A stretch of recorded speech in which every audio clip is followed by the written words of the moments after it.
What's up, everybody, and welcome back to another episode of the Lunch Table Sports Podcast. In this episode, we'll be talking about the NBA Finals, Team USA, and some trades that we want to see happen in the offseason. Tonight, we got the Bucks versus the Suns in Game 5 of the NBA Finals in Phoenix, Arizona. Adyn, who you got? So, we've talked about this. I'm not a big Giannis fan, but I mean, you can't deny what he's done in the playoffs so far, averaging 40 points through the first four games. I think you got to go with the Bucks. Game 5. I mean, they're rolling right now. I think they're the clear choice for this next game in Phoenix. I think they're gonna get the win, go up 3-2, and we'll see what happens from there. But I got the Bucks next game. Yeah, that's a good take. I'm pulling for the Bucks in the finals. I want them to win, but I think going back to Phoenix, it's super hard to play in Phoenix this playoffs. The fans are going crazy. I think that takes a mental toll on Giannis, especially him shooting free throws. I think that's definitely going to affect his game a ton. And I got the Suns in this game. I think they're going to bounce back. I think Chris Paul and Devin Booker have a chip on their shoulder from losing those past two games. So I think they're going to pull it out in Game 5. Now, in the overall series alone, who do you think will finish as the winner? I got the Suns. I'm pulling for Chris Paul. I want the Suns to win. I like Devin Booker. Chris Paul, obviously, I just said. Um, I like all those guys on the team: Mikal Bridges, DeAndre Ayton, all those guys. I'm rooting for them. I want the Suns to win, beat Giannis. I think that Chris Paul deserves a championship, and I think he's going to get it in this series. Hopefully. Yeah, I see a lot of Suns in 7, Bucks in 7, but I'm gonna have to pick the Bucks in 7, just because the way the Bucks play at home. I'm gonna say the Suns win Game 5. They'll go up 3-2. I think the Bucks will come back in Milwaukee and win, tied up 3-3. I think Giannis is gonna be too hungry from losing the last 3 games in Phoenix that he's just gonna go off. Him and Middleton will both combine for over 80 points, and that's who I got for the finals. Yeah, I like that. I mean, you brought up a good point. Chris Middleton. I mean, Giannis can't do it by himself. We've seen the first 2 games. He had great games in both games, but Chris Middleton and Drew Holiday weren't very good at all. And they're going to need both those guys playing their best if they want to win this series. Definitely. Okay, moving on, we got some big news for Team USA. Bradley Beal.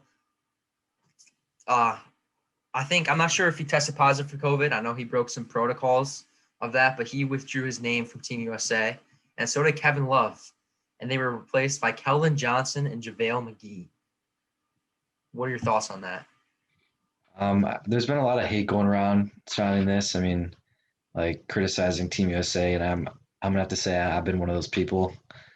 I mean, you've got so many good young players in the NBA right now. Like, I mean, you got Zion if they need a big man, you got Zion, and you got DeAndre Ayton. You come over with Devin Booker after. I mean, there's so many guys you could pick from, and I just don't see the JaVale McGee pick at all, and doesn't make a lot of sense to me. I mean, you see the stuff going on Twitter with like Trae Young and stuff, and why he didn't get picked, and I think he should have been picked. You saw what he did in the playoffs, and Keldon Johnson. Don't get me wrong. I mean, they're both great players, JaVale McGee and Keldon Johnson, but I just think there's better players out there that they could have picked from for sure. So that's what I think about that.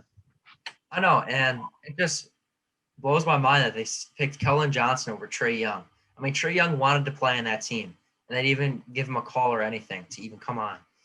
I mean, he wanted to come on. You could have ran a backcourt with Trae Young and Damian Lillard. That would have been the shooting in that backcourt would have been crazy. And I think they're still the front runners in the Olympics. You saw them struggle in the first 2 games against Nigeria and Australia. They bounced back against Argentina in those exhibition games, but I still think they'll win the gold. Yeah, I mean, you got to think they're still the front runners with all that. I mean, they got so many all-stars on their team, so many good NBA players, but I mean, you saw what happened. I mean, they're not unbeatable. Obviously, they lost to Nigeria and Australia, and they got to figure out like their chemistry and everything and how they're going to play together to get it kind of rolling a little bit. But they had a good bounce back win, get them on the right track, but they still got some work to do for sure. Yeah, I'm pulling up their schedule right now. They play France. Their first game is against France, and France might be up there at number one. They got Rudy Gobert. They got Evan Fournier, uh, Frank Ntilikina. Frank Ntilikina is not a big name, but compared to the average player in like the Euro League or any of that, he'd be a stud. So that's definitely a team. If they lost to Nigeria or Australia, that France team is definitely way better than those two. So Yeah, I mean, there's a lot of good. The world, I mean, you say USA versus the world and like these some of these things, but the world is getting a lot better, and there's some good countries out there. I mean, you got Luca and Slovenia, you got France, like you just said, you got Australia. I mean, you saw Nigeria beat USA. I mean, it's not going to be easy road for them at all, but I agree with you. They're still the front runners for sure. yeah. Moving on to our next topic is the NBA offseason. And one guy we're going to talk about here is Ben Simmons. 76ers are shopping him to different teams. I think teams will value his defense, and I think that wherever he gets traded to, or whoever trades from, is going to get a good ball player from him. He struggled in the playoffs, but we can't forget what he's been doing in the regular season. It was him versus Rudy Gobert for the Defensive Player of the Year race. I mean, they were neck and neck all year. Gobert edged him out, but I definitely think Ben Simmons is still one of the top perimeter defenders in the NBA. Yeah, I mean, people are really low on Ben Simmons right now. His trade value is at an all-time low. Um, just like you said, he struggled in the playoffs a lot, but I agree with you completely. You can't forget what kind of player he is and his potential. I mean, he's a 6'10" point guard.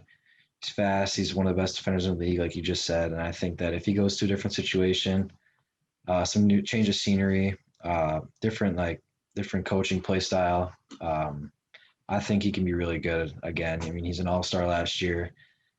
Those kind of players don't just come grow on trees. So I mean, any team that gets him, we were talking about some trade packages for him earlier, which we're probably going to get to in a sec. But I think any team that gets him is going to get an all-star caliber player, and he's gonna be right back to where he was last year. He's just got to get his confidence up, and he's got to just get out of his own head. Yeah, that's a great point. Um, I think a change of scenery would be nice for him, and I definitely think he'll take a step up wherever he goes. But my trade package for him is a 76ers Minnesota Timberwolves trade. I think that the Timberwolves could package a trade of D'Angelo Russell, Jarrett Culver, and Josh Okogie. Culver and Okogie kind of struggled. Culver especially didn't live up to that number 6 pick hype, but he's still got the talent somewhere inside of him he hasn't displayed yet. I think a trade to the 76ers, the 76ers could value that. He still got some potential left in him, and that could boost his trade value. So I think pairing those two young wings with D'Lo could get them Ben Simmons. Yeah, I like that trade package. I mean, I could definitely see them going there, pairing him with Karl Anthony Towns. That'd be a great duo. It's similar to him and Embiid right now, so I think that work out. Um, I mean, there's a lot of cool places he could go. We were talking about this earlier. I saw on First Take they were talking about him to the Warriors. I think something like Wiggins, maybe Jordan Poole, Eric Pascal, something like that. Maybe a first round pick in there could get that deal done. And I think if the Warriors somehow, I mean, fantasy world somehow got Ben Simmons, they'd be, in my opinion, complete front runners for next year. I mean, that team would be dangerous with that defending of Ben Simmons. I mean, you got Steph Curry, obviously, Klay Thompson coming back healthy. So you got Draymond, who's a serviceable defender. He's a good playmaker. I mean, you got a young James Wiseman who's going to be healthy next year. That team would be dangerous good next year. I think that would be really cool to see. I wouldn't personally want to see that happen just because I don't want to see the Warriors like be that dynasty again.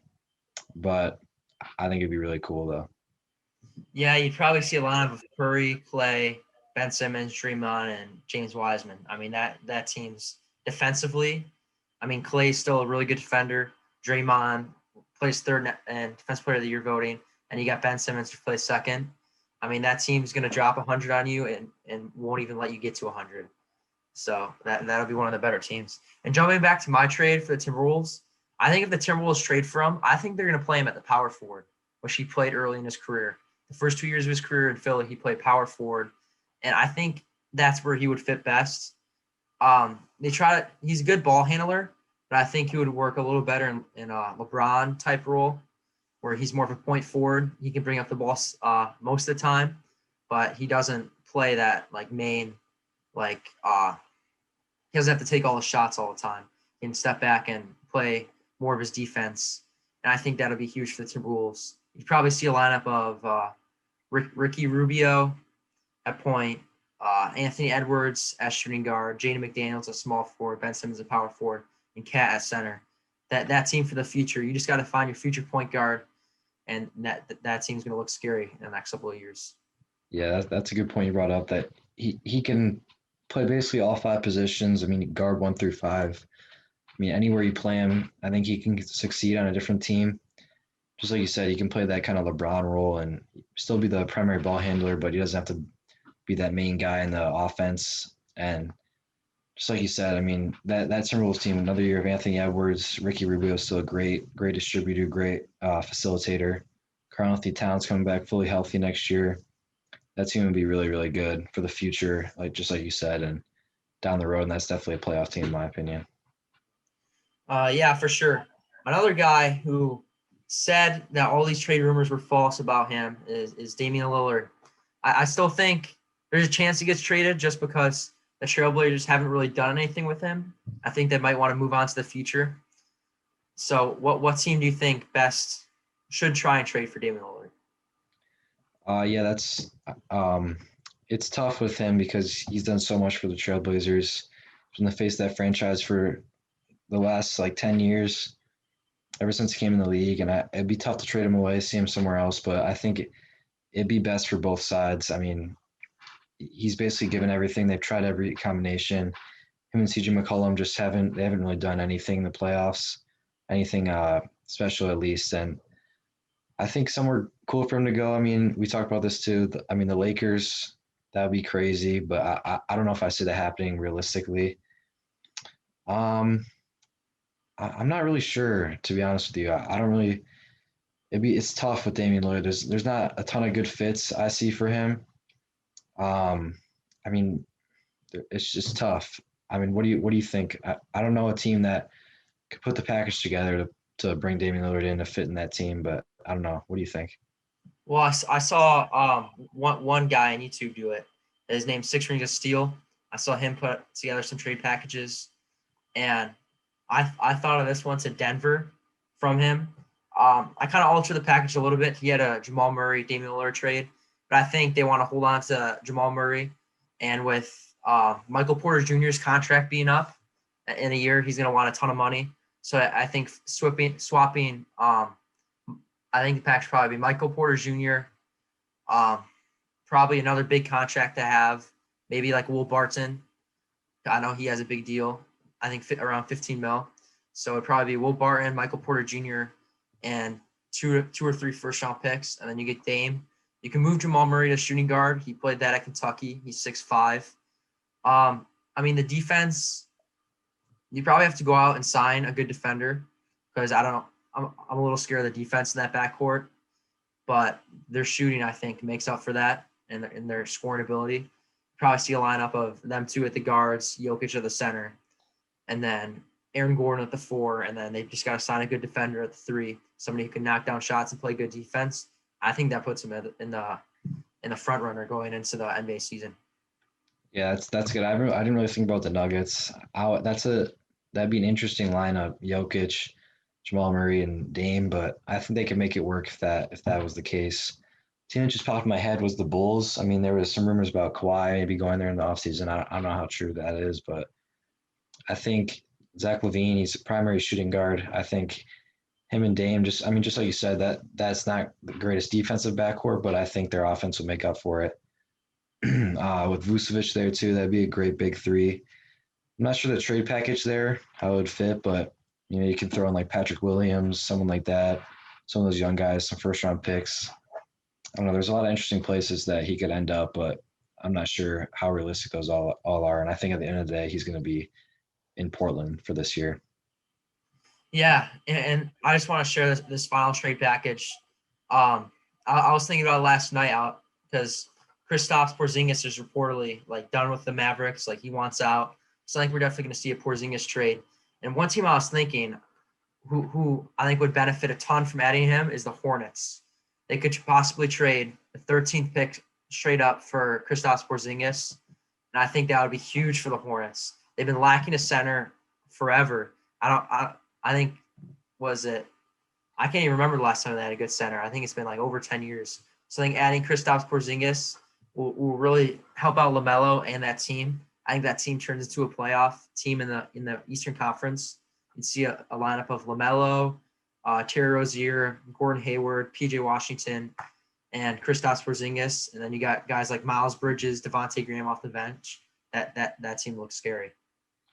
Yeah, I hadn't really thought about that many Porzingis trades, but I like that a lot. What you just said. I mean, the Hornets are on the up and up. They got LaMelo, obviously, Rookie of the Year. They got Terry Rozier. He's a good young player too. Um, they got Malik Monk. They got Miles Bridges. Just like you said, Devontae Graham. All these young guys. They're starting to build a young core there, a good young core. They've done a good job in their recent draft picks. They still got some bad contracts like Cody Zeller and some guys like that. But I think if you packaged one of those bad contracts, some young guys, and maybe a pick or two, you could get that trade done with Porzingis if he wants out for Porzingis, because they're going to be more willing to trade him because he wants out and he's not going to want to play there.